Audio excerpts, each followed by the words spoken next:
All right, welcome everybody. I'm checking my mic. Give me a second. It's too far away. How's everybody doing? It's a wonderful Monday evening for some Monday Night Lights, and of course, the state of the SEL to kick things off. I am so happy to be back. I hated taking last Monday off, but honestly, it was a much needed day off for me. I essentially work 6 days a week, 6 evenings a week, with this stream every Monday, and all the hours I'm putting in for Huntington as well. Shout out to those guys, my Huntington Rocket League boys, for winning their region in the NECC. But Coolio Plutio, dude, thank you. 5 gifted subs? Are you kidding me? Oh my word. Coolio, you expect a free win now? Okay, well, I mean, I don't know if I can promise you a free win, but it should be a very entertaining match later on tonight. I'll go ahead and advertise it already since Coolio's talking about it. But there's Monday Night Lights. There's the schedule. Following state of the SEL today, you can see that on the left at 6 Eastern time. You got UNCC and Purdue. And Coolio gifted another sub to Big Man. Oh my word. Coolio, dude, thank you. Coolio's playing first. UNC Charlotte taking on Purdue at 7. Then RMU Robert Morris playing Buds at Georgia State. And UGA and Oklahoma ending things with an all SEC matchup. But my word, Chopro saying Purdue in 4. I don't know. I feel like gifting subs at the Mr. Bepic channel gives you at least a game win coming into that. But Coolio, I appreciate you, man. Thank you so much. How's everybody doing outside of the very exciting start to State of the SEL today? It's been 2 weeks. I got to see all of you. I know a lot of teams were in Knoxville this weekend. We will talk about that a little later on. They were competing at VOLAN. Shout out UTK Esports for hosting that. Heard it went very well. Heard it wasn't rigged at all for the hometown team. I feel like Apples and Graydon should have been taking notes on how to rig LANs to make sure the hometown favorites are the ones that win. But that's all I'm saying there. I also, before we actually get into things, I set something up. I don't know how many of you actually follow the SEL historical data spreadsheet that I put out. There's a link to a public version somewhere, and I'll definitely advertise it again before LAN. But I set up a little counter for myself down here at the bottom. 36 days until the SEL LAN. I'm so freaking stoked to be back. Like, we've got some potentially exciting things lined up for this LAN. When it comes down to the content, we've got both before and during the festivities of the SEL LAN. Valorant competing on Sunday as well as Rocket League on Saturday. It's going to be so much fun in Huntsville 36 days from now. Cannot wait to see all the teams that'll be making it there. But in the meantime, we do have to talk about playoff results, because that's still going on despite 7 of the 8 playoff spots having been locked up. The playoffs are still going on. Like, winning the spring is still a serious achievement. You get a trophy, you get recognition, you are probably the favorites to win LAN going into LAN, but you still got to close it out. So let's take a look at the brackets. Let me pull that up real fast. I'm gonna pull up the Wikipedia version. It's right here for me. But there we go. That square of results in the lower bracket is what went down in between this State of the SEL and the previous State of the SEL. In fact, one of those series actually happened on stream. Kentucky and FAU happened at the end of Monday Night Lights. So UNCC and FAU, I feel like kind of an expected result there. FAU taking it over UNC Charlotte. It was close, which I also think is expected. I think that should be a close series, but if I was a betting man, I think FAU in 4 would have been the most likely, or the lowest odds to happen. Or highest odds. I was confused that. Moving on, though. FAU beat Kentucky in Game 5, though, which I definitely did not have as the best odds to happen. I would have expected more of a 3-1 or a 3-0 for FAU, but Kentucky is looking good right now. I'm excited to watch them play on LAN.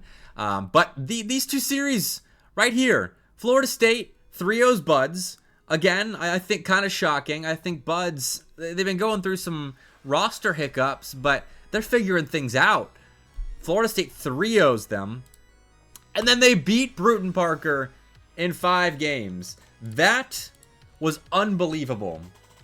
I was working the night that was happening on Chip's stream. And I came back from, I think we had a match that night while the stream was going on. And so I couldn't watch. And so after we won our match, I sat down on my computer and started just looking at SEL stuff. Because that's what I check on after we finish our Huntington ECAC match. And RL chat is being spammed with people saying it's happening, adding me, shocked that I'm not watching. But Florida State beat Bruton Parker. That was what had to happen for a 4-way tie. And I hate it for UNC Charlotte to miss out on the potential 5-way tie that we could have had. And all right, Luigi, fair enough. Not shocking. FSU has had a history of kind of messing up SEL playoff brackets. I think back to season 2. I think back to the fall split when they made that crazy run through the winner's side and won it all. They just have a penchant for making chaos happen in the SEL. And so those are only 4 series, but my word, were they 4 of the most important series of the playoffs, in my opinion. Like, outside of the grand finals, I think that is honestly the most important string of results we're going to get during the spring split. Even more than the grand finals, honestly, because grands probably is going to have anything at stake except for, like, first place, spring split, the trophy you get because of that, and then just seeding for LAN, which we'll talk about a little bit later. But crazy stuff going down. And that Game 5, or that 5-game set between Bruton Parker and Florida State, I went back and watched that. And let me adjust my, give me one sec to adjust my graphics. It's a little messed up from the last stream. Here we go. So this was a pretty bizarre series. Like, Sino in RL chat said he played like a plat after this series, and I disagree. I don't think he played like a plat. I think that's over-exaggerating it, but he did not have a good series at all. Bruton Parker did not look like themselves, and Florida State made them pay. Like, when things got weird, if things get weird in a series in the SEL, I fully expect Florida State to be able to thrive in that kind of situation. And they did. Like, lose 1-0. Their offense was not cooking in Game 1. Florida State's was not cooking. And then, boom, 4 goals, 5 goals, 1 goal, 3 goals to close it out in Game 5. FSU genuinely took advantage of so many Bruton Parker missed opportunities in this series. Kudos to them for taking down who I had as the number 2 team. Excuse me, the number 2 team in the SEL right now. But Bruton Parker goes out 5th, 6th. And we got ourselves a 4-way tiebreaker. Absolutely insane. I had the quote on here last time. I forget exactly what it was, but when I was talking to Fred a couple of weeks ago about the prospect of a 4 or a 5-way tie, he was like, honestly, I did not expect this to happen. I did not plan this far ahead. And so we ironed it out. It's a 4-team round robin for those unfamiliar with what we did decide on as the tiebreaker. And I'm going to pull up Chip's wonderful Liquipedia page for it. We have had some results come in already. One series has been played. It was played last night between South Carolina and East Carolina. and we'll talk about that result in a sec. But it is ECU, South Carolina, Bruton Parker, and UAH Blue in that 4-way tiebreaker group. And yeah, if you look in Twitch chat right now, Joe Bro, what Joe Bro is spamming is what everyone was spamming in Game 5. The BPC Curse of Raw, which was so funny to me. Like, it worked. It worked. BPC was legitimately cursed. Like, that's why Sino saying he played like a plat. Like, you can't blame the guy. He had the full Curse of Raw coming at him. It's crazy. UH Blue really made it because they played last season. Yeah, that does help you. Playing last season, getting those points. I don't know, honestly, who I want to get out of this 4-way tiebreaker. Because honestly, like, Bruton Parker, I think on paper is the best team in this 4-way tiebreaker. But, like, the South Carolina Legacy, I want them versus Florida State at least one more time in the LAN bracket. UAH Blue's the hometown team. I love those boys. I want to see them at LAN. And then East Carolina would just be an awesome underdog story. Like perennial underdogs. That no one expected the 9th through 12th place run last split. Same deal this split. They just find a way to turn it on during playoffs. So I'm going to be talking to Chief Not Sober, a little preview of the show later, around 5:40 Central, 6:40 Eastern time. So make sure you're sticking around for that interview. I'm excited to get to talk to him. But that is the 4-way tie. That's who we've got in the 4-way tiebreaker. And here you go. You take a look at the Liquipedia group, and you could see South Carolina's already 1-0, but they went 3-2 last night against ECU. I could not believe that this went to Game 5. And not only did it go to Game 5, it went to Game 5 overtime. And ECU, oh, the results aren't there. ECU was a goal away from reverse sweeping South Carolina. Look at this. 3-1, 2-1. I'm like, okay, fair enough. South Carolina's kind of got a handle on it. 6-0. Game 3, are you kidding me? ECU destroyed South Carolina this game. And it kind of broke the Gamecocks for Game 4. But then Game 5, they came back. It was close. It was sweaty. But South Carolina did find a way to win. And my word, was that a crazy series. ECU in the first 2 games couldn't score. Like, they got 2 goals. And I was like, man, their offense really has nothing that South Carolina can't stop. And then they put up 10 goals the next 2 games after that. It was kind of wild. It was streamed on Gamecock Esports, that Twitch channel. Styx was casting it. So it was a good watch if you want to go back and watch a solid SEL series. I thoroughly enjoyed that. Every Sunday, me and a group of friends have a burger night at one of my friend's trailers because he's got a grill. And so I had that on at the TV because it was at 8 yesterday. We was get there at 8 Central Time. And so I had to put that on the TV there. So me and a group of people were watching that. But all right, Coolio's thinking South Carolina BPC, UAH, ECU as the 4. That's fair.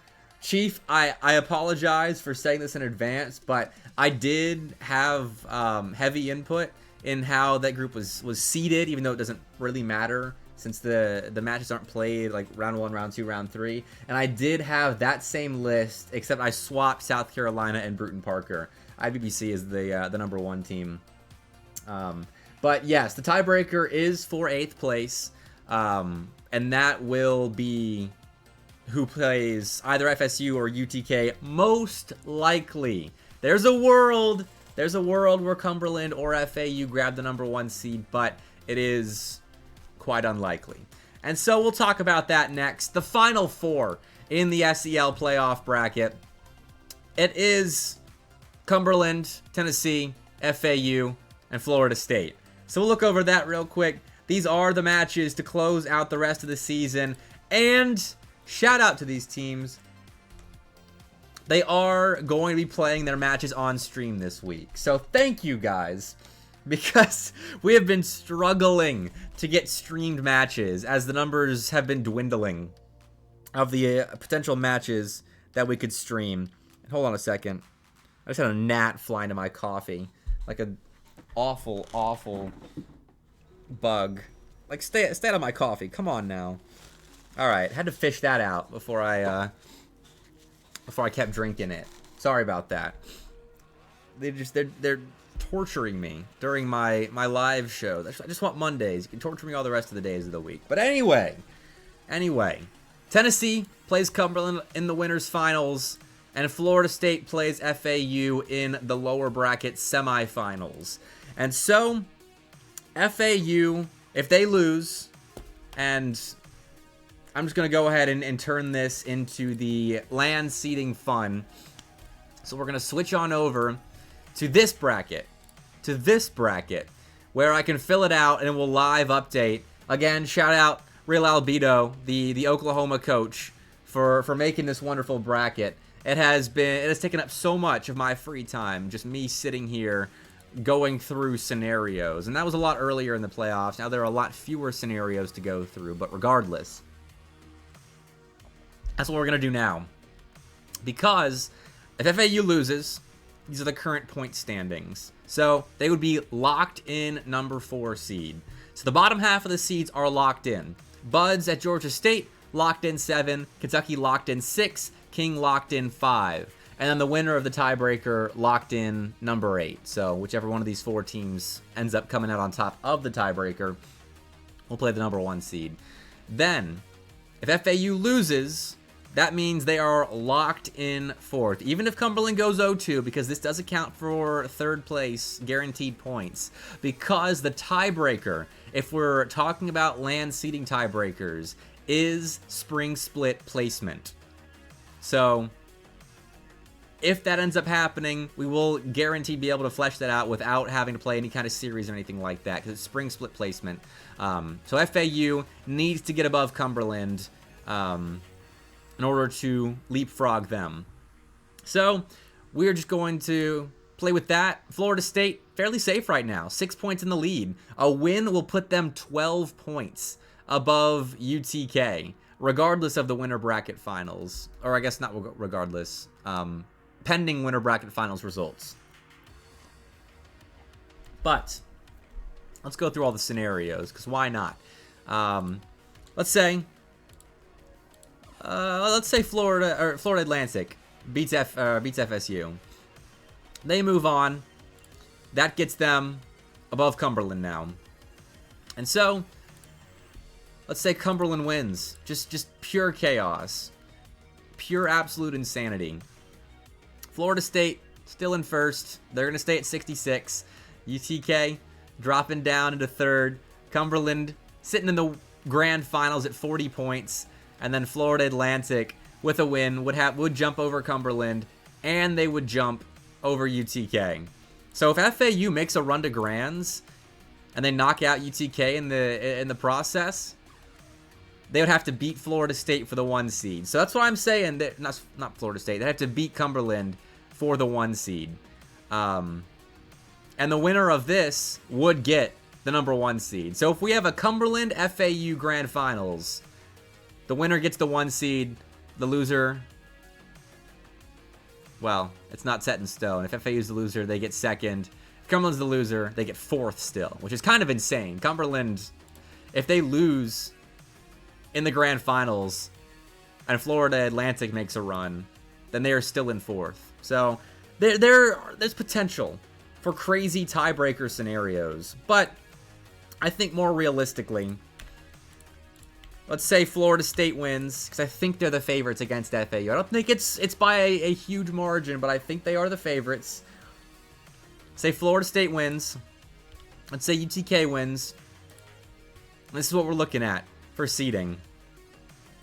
We would have Cumberland and FAU locked in 3rd, 4th, with Cumberland being 3rd, FAU being 4th, which would set up a King FAU first round match and a Cumberland-Kentucky first-round match, which would be very exciting considering this was the last time those 2 teams played. But, oh wait, I'm assuming Cumberland loses to Florida State here, which, if they do, that's what this would look like. My bad. I should have written all these down just leading into this show, but I didn't. I got behind schedule. Hey, it's Big Wade. Confirming that he is in fact Big Wade. How you doing, Wade? Alright, but if we get a UTK Florida State Grand Finals, then this will be the locked-in seeding, which is crazy. If Florida State makes Grands, they are guaranteed #1. That is one of the notes you should take away. If FSU makes a run to Grands, they are locked in as the #1 seed. And then UTK would be the #2 seed. So, if FSU even wins one series, then UTK still has a lot of work to do in order to jump over them. I think they would need to win Grands. Let's confirm that. Florida State would be at 72. Yeah, UTK would have to win Grands. If Florida State beats FAU, UTK has to win Grands in order to get over them. And I think only FAU... Well, no, if Florida State wins, FAU's eliminated. So if FSU wins one series, Luigi, if you're listening right now, you guys have to win one series, and you are locked in as the #1 seed. Yes, Wade, LAN is a double elim bracket. It is an 8-team double elim bracket. Same format as LAN last year, except we're not streaming every single match. Another... Oh my word, another gnat just fell in my coffee. What is going on? This never happens. I have 2 cups of coffee per day. And the gnats decide today to fall in. A team could drive 6 hours to bottom out. Yeah, that is how it goes.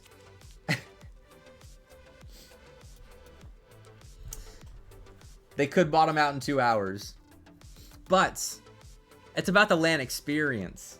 Come on.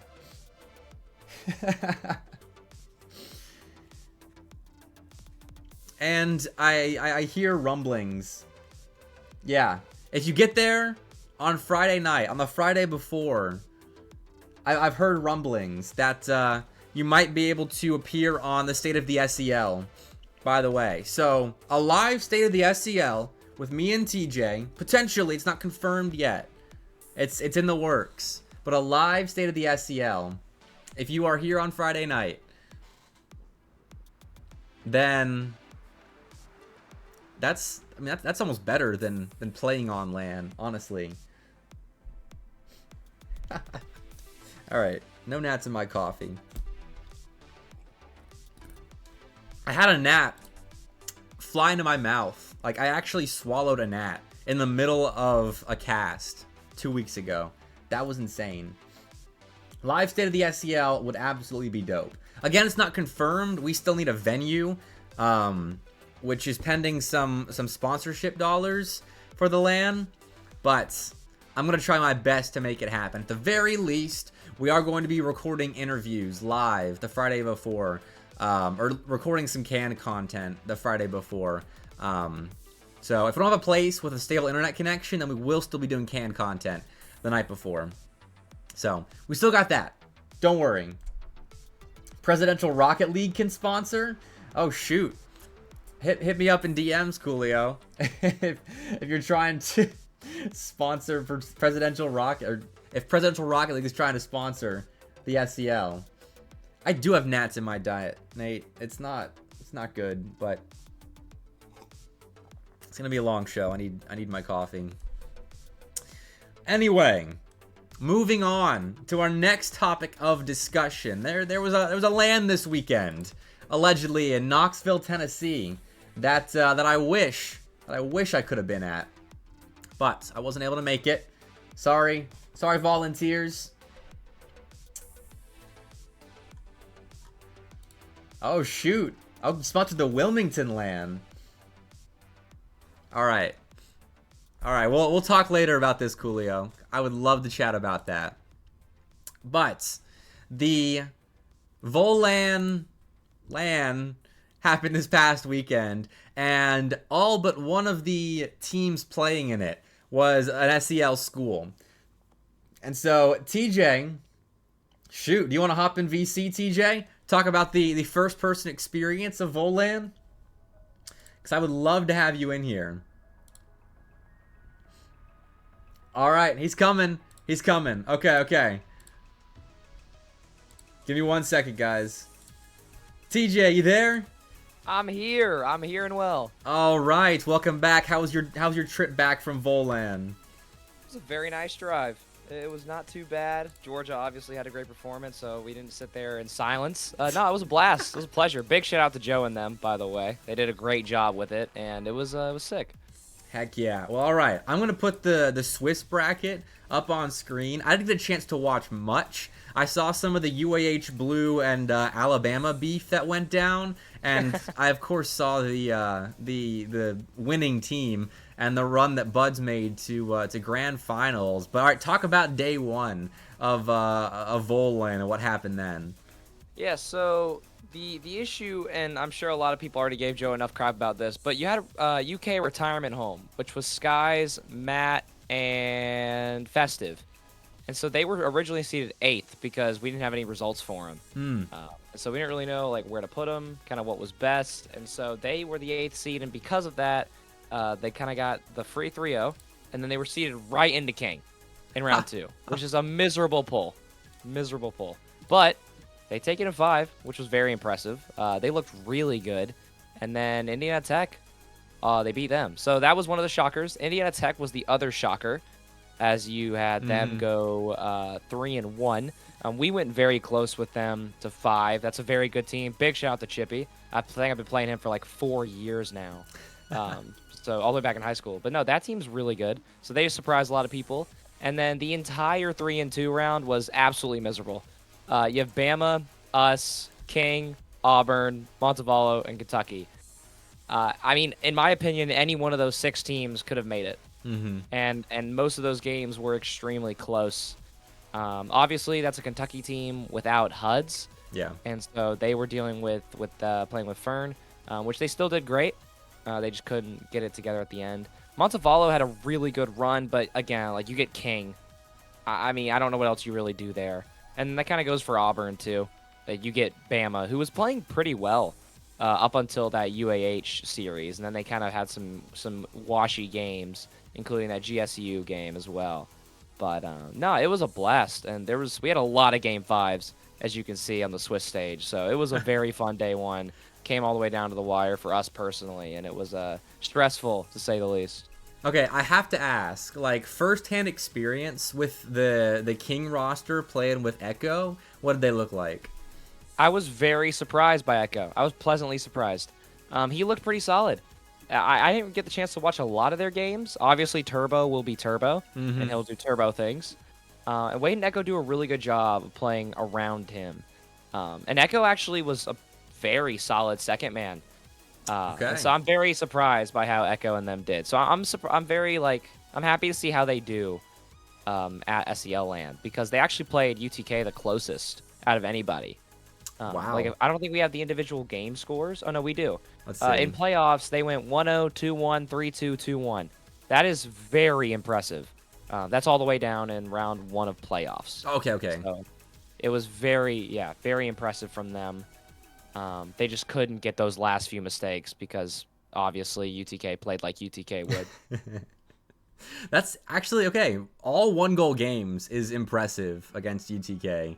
That's all right. I'm rating this King roster a little bit better. Like I'm so thankful that we're doing seeding based on spring and fall split points instead of like us going through and seeding it, because I did not know how to rate this King team. But if they're doing this against UTK and making a run on LAN, then maybe they're still a threatening King team. Yeah, I mean, I wouldn't count them out at all. I don't think you can count anybody out, regardless of who ends up making it through the tiebreaker even. I mean, even UTK, like, they've looked so good the last or like this entire semester. But King finally found a style that almost took a game off, and then if you can at least get that, then maybe the other teams are looking at that and learning. But yeah, it'll be very fun to see. And then Buds made a serious run. I mean, they beat Bama, beat Auburn, beating Kentucky Retirement home apparently is a solid result as well with Skies on that roster. And then you get 4-0 by UTK at the end. But still, solid run from Buds, who have been kind of roster wishy-washy recently. Yeah, I definitely think Buds should have been the 2 seed. The main issue was that they played Montevallo in round 1, which out of the bottom 8 seeds is the best team in my opinion. So they played a solid Montevallo team. They went to 5. They kind of had a slow warm up in classic GSU fashion. Yeah. I mean, you know, Dylan and them, they'll be okay. And so they proved that going throughout the day as they went 3 series in a row. They go 3-1, and then you see them in playoffs. Very good job against Bama. They literally had Bama's number for both days, which was extremely impressive. Their series against King was also an interesting one because King was, I believe, I think that was a series on the laptops. Laptops? All right. Oh yeah, no. Do you even know how? Wait, you're unfamiliar with how the whole Swiss stage worked? No, So, I have no idea how the LAN worked. Yeah, we had 2 different areas, 2 different buildings we were in. So if you won, you stayed in the library, which was 144 hertz at 1440. And then if you lost, you were most of the time playing in the student union, which was 144 1080 on the MSI laptops, which they were Okay. still like even playing field. That's all you can ask for. So Joe and them still did the best they could do, and I respect that a lot. But yeah, GSU. I'm jumping around, but GSU looked really good. Retirement home. That's a very impressive win. They did what we couldn't. We had 4 1-goal games with them, and GSU also had 4 1-goal games with them, except they actually won. Wow. So they did what we couldn't. That's a solid win. They just simply performed when it mattered, as we kind of struggled on some of those games. And then, yeah, the UTK series. I don't know how to feel about it personally, especially in terms of the SEL. I do think rematch-wise, I think they'll be better. I think they'll be ready. But yeah, it was weird. They were having a lot of fun, but from a competitive standpoint, I really couldn't tell how good GSU really was compared to them. Okay, and Georgia State and King have just set up a grudge match for it's next week. Okay, cool, guys, I got you. We'll talk about that for sure. Someone hit me with a DM about that. But that'll be exciting. Okay, we'll have to see what happens with that. But overall, TJ, how was the LAN experience, even with the laptop play?